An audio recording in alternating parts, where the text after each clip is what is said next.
તમે ક્યારે જોયું છે કે 500 કિલો રસ ગૌ માતાને પીવડાવવામાં આવ્યો હોય? વડોદરામાં કાર્યરત શ્રવણ સેવા ફાઉન્ડેશન છેલ્લા 3 વર્ષ જેટલા સમયથી નિસહાય વૃદ્ધોને નિયમિત સ્વાદિષ્ટ ભોજન સેવા પૂરી પાડી રહ્યું છે. તાજેતરમાં સંસ્થાના મુખ્ય સંચાલકે પાંજરાપોળમાં રહેતા પશુઓને ડાઇનિંગ ટેબલ પર કેરીનો રસ જમાડ્યો. શ્રવણ સેવા દ્વારા પ્રથમ વખત આટલા મોટા સ્તરે સેંકડો લીટર રસ પશુઓને અર્પણ કરાયો છે.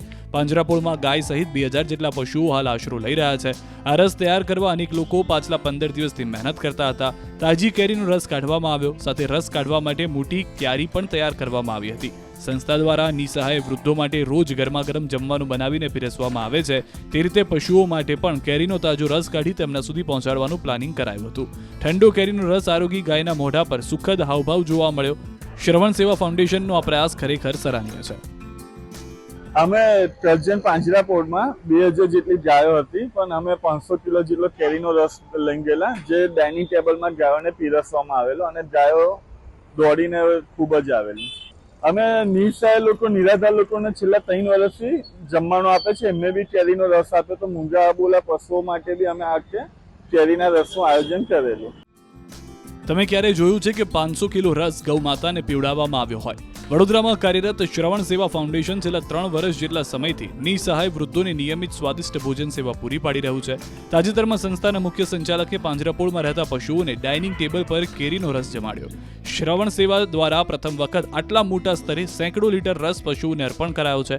પાંજરાપોળમાં ગાય સહિત 2000 જેટલા પશુઓ હાલ આશરો લઈ રહ્યા છે. આ રસ તૈયાર કરવા અનેક લોકો પાછલા 15 દિવસથી મહેનત કરતા હતા. તાજી કેરીનો રસ કાઢવામાં આવ્યો, સાથે રસ કાઢવા માટે મોટી ક્યારી પણ તૈયાર કરવામાં આવી હતી. સંસ્થા દ્વારા નિસહાય વૃદ્ધો માટે રોજ ગરમા ગરમ જમવાનું બનાવીને પીરસવામાં આવે છે. તે રીતે પશુઓ માટે પણ કેરીનો તાજો રસ કાઢી તેમના સુધી પહોંચાડવાનું પ્લાનિંગ કરાયું હતું. ઠંડો કેરીનો રસ આરોગી ગાયના મોઢા પર સુખદ હાવભાવ જોવા મળ્યો. શ્રવણ સેવા ફાઉન્ડેશનનો આ પ્રયાસ ખરેખર સરાહનીય છે. અમે કરજણ પાંજરાપોળમાં 2000 જેટલી ગાયો હતી, પણ અમે 500 કિલો જેટલો કેરીનો રસ લઈને ગયેલા, જે ડાઇનિંગ ટેબલમાં ગાયોને પીરસવામાં આવેલો અને ગાયો દોડીને ખૂબ જ આવેલી. અમે નિસહાય લોકો, નિરાધાર લોકોને છેલ્લા 3 વર્ષથી જમવાનું આપે છે. એમને બી કેરીનો રસ આપ્યો, તો મૂંગા બોલા પશુઓ માટે બી અમે આ કેરીના રસનું આયોજન કરેલું. તમે ક્યારે જોયું છે કે 500 કિલો રસ ગૌ માતાને પીવડાવવામાં આવ્યો હોય? વડોદરામાં કાર્યરત શ્રવણ સેવા ફાઉન્ડેશન છેલ્લા 3 વર્ષ જેટલા સમયથી નિસહાય વૃદ્ધોને નિયમિત સ્વાદિષ્ટ ભોજન સેવા પૂરી પાડી રહ્યું છે. તાજેતરમાં સંસ્થાના મુખ્ય સંચાલકે પાંજરાપોળમાં રહેતા પશુઓને ડાઇનિંગ ટેબલ પર કેરીનો રસ જમાડ્યો. શ્રવણ સેવા દ્વારા પ્રથમ વખત આટલા મોટા સ્તરે સેંકડો લીટર રસ પશુઓને અર્પણ કરાયો છે. પાંજરાપોળમાં ગાય સહિત 2000 જેટલા પશુઓ હાલ આશરો લઈ રહ્યા છે. આ રસ તૈયાર કરવા અનેક લોકો પાછલા 15 દિવસથી મહેનત કરતા હતા. તાજી કેરીનો રસ કાઢવામાં આવ્યો, સાથે રસ કાઢવા માટે મોટી ક્યારી પણ તૈયાર કરવામાં આવી હતી.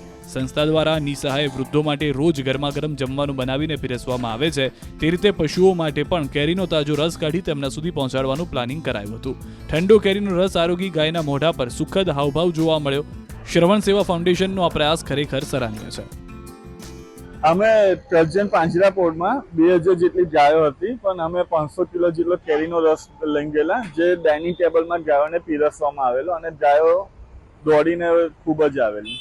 અમે નિસહાય લોકો, નિરાધાર લોકોને છેલ્લા 3 વર્ષથી જમવાનું આપે છે. એમને બી કેરીનો રસ આપ્યો, તો મૂંગા બોલા પશુઓ માટે બી અમે આ કેરીના રસનું આયોજન કરેલું.